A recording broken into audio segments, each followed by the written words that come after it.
So I ran my first ever 5k and it was a rainbow run for neurodiversity. Now before the run I was like, what can I sew that goes with this theme? I love making scrunchies, but I've just been making the standard scrunchie. Since it was my first 5k I wanted to add a bit more oomph to this scrunchie, so I made a fluffy rainbow scrunchie. Before I go into how I made it, I just want to remind you that if I make any mistakes, I am an absolute beginner. So I've been making the standard scrunchie and it's not been scrunchy enough, like there's not been enough fabric, so this time round I've decided to make the scrunchie fabric a lot more bigger, so there's a lot more fabric for it to gather. So cut yourself a piece of fabric that's 32 times 4 inches. Now for the main loop of the bow I cut a piece of fabric that's about 4.8 inches times 4.8 inches, and for the tails of the bow I cut a piece of fabric that's 18 times 3.5 inches, and I used around 7 inches of elastic. So now that we've cut everything up, it's time to actually put this all together. Get your main scrunchie fabric and put it together so that the right sides are facing each other, so that means that you are seeing the wrong side of the fabric facing. Now you see the ends that you put together, the ends that aren't closed. What you're going to do is you're going to sew down that. Remember to backstitch. For this one I used some white thread.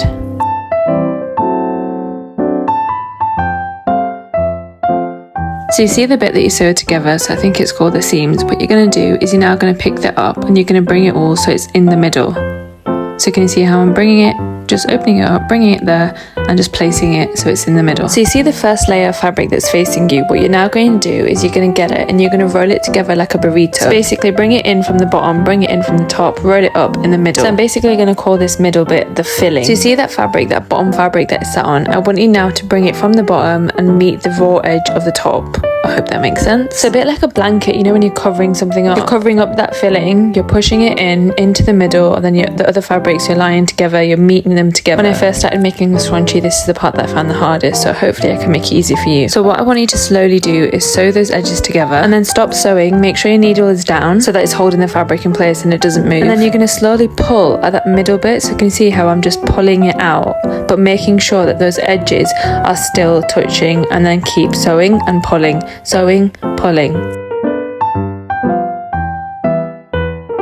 I actually don't know how to describe this bit, so I'm just going to give it a go. But you'll get to the point where it's like an end to it, and that's where you want to stop, but you want to make sure that you're leaving a 1 to 2 inch, I'd say about a 2-inch gap. Remember to backstitch at this point and don't sew it all the way shut, because otherwise you're not going to get it out. And then here you go, you've got your base of your scrunchie made, so pull it and turn it inside out. Then you're going to get your elastics, remember about 7 inches, and you're going to push it through. Now when you've got the elastic at both ends, you're going to tie a knot. I tied it like 3 times and then push the elastic back in, and now you're going to sew that gap. And then there you have it, you've made the scrunchie bit of your rainbow scrunchie. Follow along for part 2.